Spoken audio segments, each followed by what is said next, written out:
As we all know, the true victims of every Islamic terrorist attack are not the actual victims of the attack, or their families, or their friends, or the population that the attacks are meant to terrorize. The true victims of every Islamic terrorist attack are Muslims who have to live in constant fear of that frightening but mythical creature, the anti-Muslim backlash. Within hours of an ISIS-inspired jihadi plowing through innocent civilians on a New York City bike path, NBC News was already diverting our attention away from the people who were slaughtered in the name of Allah towards the real victims, Muslim Americans who were again bracing for an attack by that shadowy figure last seen in hazy photos of Lake Loch Ness, the anti-Muslim backlash. 2 days later, Mike reported that Muslim New Yorkers are still bracing themselves for hate crimes after Tuesday's terrorist attack. But there's a new victim of Islamic terrorist attacks. Unsatisfied with intimidating peaceful Muslims, the anti-Muslim backlash has set its sinister gaze on a defenseless expression, Allahu Akbar. Thankfully, the New York Times rushed to the defense of poor, helpless, unarmed Allahu Akbar with multiple articles such as, "I want Allahu Akbar back," and "Allahu Akbar," an everyday phrase tarnished by attacks. The Huffington Post laments that this phrase is being hijacked by extremists who ignore its purely spiritual significance. Allahu Akbar is an Arabic phrase that translates to "God is greater." In the wake of a deadly attack in New York on Tuesday, this inherently spiritual phrase is being used in a different context, to signify a link to political terrorism. In an article titled "What Allahu Akbar Really Means," CNN reminds us that the phrase is a celebration of life. And, not surprisingly, before the bodies of the New York City victims had even gone cold, America's princess of Sharia compliance, Linda Sarsour herself, tweeted, "Every believing Muslim says Allahu Akbar every day during prayers. We cannot criminalize. God is great. Prosecute the criminal, not a faith."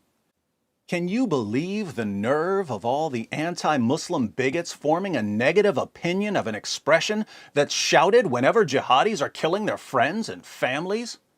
And can you believe that the senseless fear of Allahu Akbar goes all the way back to the time of Muhammad? After the Muslim community moved from Mecca to Medina, Muhammad wanted an official call to prayer, but he couldn't figure out how to do it. He thought about using a trumpet like the Jews did, but he liked the Jews less and less as they continued rejecting him as a prophet, so he decided to use a kind of gong, translated as clapper in the English translation of Ibn Ishaq. Muhammad ordered the craftsmen to build the clapper nearly 14 centuries before Robert Clapper invented the modern clapper. Yet another scientific miracle for the Einstein of illiteracy, Muhammad. But then one of his followers, a man named Abdullah, received a revelation from Allah. We read about his revelation in Ibn Ishaq, page 236. Abdullah said to Muhammad, "A phantom visited me in the night. There passed by me a man wearing 2 green garments, carrying a clapper in his hand, and I asked him to sell it to me. When he asked me what I wanted it for, I told him that it was to summon people to prayer, whereupon he offered to show me a better way. It was to say thrice, Allah Akbar. I bear witness that there is no God but Allah. I bear witness that Muhammad is the apostle of God. Come to prayer, come to prayer. Come to divine service. Come to divine service. Allah Akbar, Allah Akbar. There is no God but Allah." When the apostle was told of this, he said that it was a true vision, if God so willed it, and that he should go with Bilal and communicate it to him so that he might call to prayer thus, for he had a more penetrating voice. Notice, Abdullah received a new revelation about Orthodox Islamic practice after Muhammad became a prophet. And Abdullah is the one who tells Muhammad what the correct practice is, when Muhammad couldn't figure it out. So when Muslims have their daily calls to prayer, they're obeying a revelation given to someone who came after Muhammad. So much for Muhammad being Allah's final prophet. I love my work. So reporters are correct to point out that Allahu Akbar is used to call Muslims to prayer.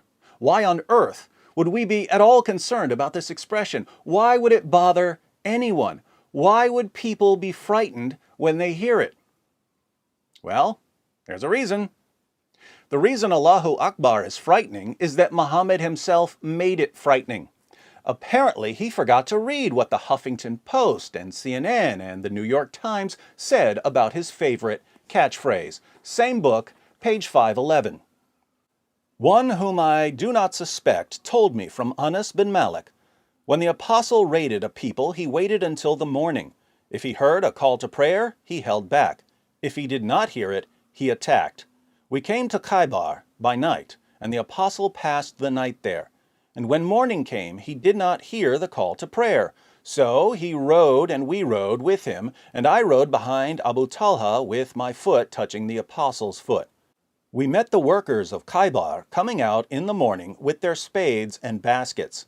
When they saw the apostle and the army, they cried, "Muhammad with his force," and turned tail and fled. The apostle said, "Allah Akbar, Akbar is destroyed. When we arrive in a people's square, it is a bad morning for those who have been warned." So when Muhammad and his army showed up to a town, they would wait until morning and listen for the call to prayer. If they heard Allahu Akbar, the call to prayer that Allah revealed to his final prophet, Abdullah, they would know that there were Muslims in the town, so they would hold back. But if they didn't hear Allahu Akbar, they would attack. Akbar was a Jewish settlement, and in the passage we just read, Jewish workers were heading to the fields when they saw Muhammad and ran. Were these Jewish men and women soldiers marching out to battle? No, they were ordinary civilians going about their daily lives, just like the people targeted in the recent Halloween massacre in New York City. Muhammad shouted Allahu Akbar and attacked. Muhammad and his followers killed anyone who resisted them, took the women as sex slaves, and forced those who remained to pay half of their annual produce as jizya. When Muhammad found out that a Jewish man named Kanana knew where some money was hidden, he ordered his followers to torture him. So they lit a fire on Kanana's chest. Once Kanana told them where the money was, they chopped off his head. Kanana had a beautiful wife named Safiya. If you're a Muslim and you're thinking, that's a coincidence, Muhammad had a wife named Safiya too, it's not a coincidence, it's the same woman. Muhammad had a man tortured and murdered and then took the man's wife back to his tent. Now think about this. Allahu Akbar was used for the Islamic call to prayer, and it was what determined whether Muhammad and his followers would attack a city. And it was what Muhammad yelled when his army attacked. So if you're going about your daily business and you hear someone yell, Allahu Akbar, are you being irrational for being afraid? Well, according to NBC and Mike and CNN and the New York Times and the Huffington Post and Linda Sarsour, we're all supposed to ignore 14 centuries of this expression being used as a war cry during jihad against non-Muslims.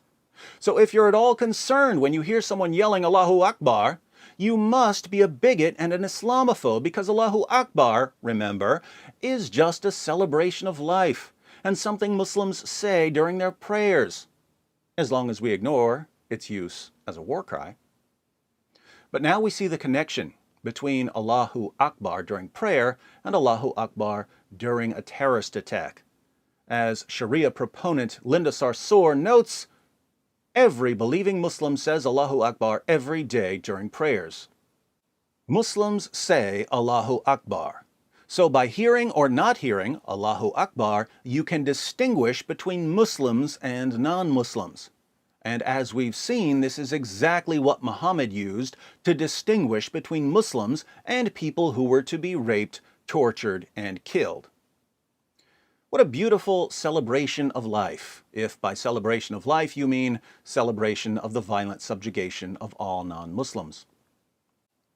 If you want to see more about reporters defending an ideology that calls for their violent subjugation, be sure to watch these videos.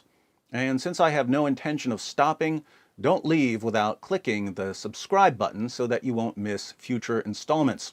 I think it goes without saying that wherever you see politicians and reporters discussing the expression Allahu Akbar, give them a quick education by posting this video.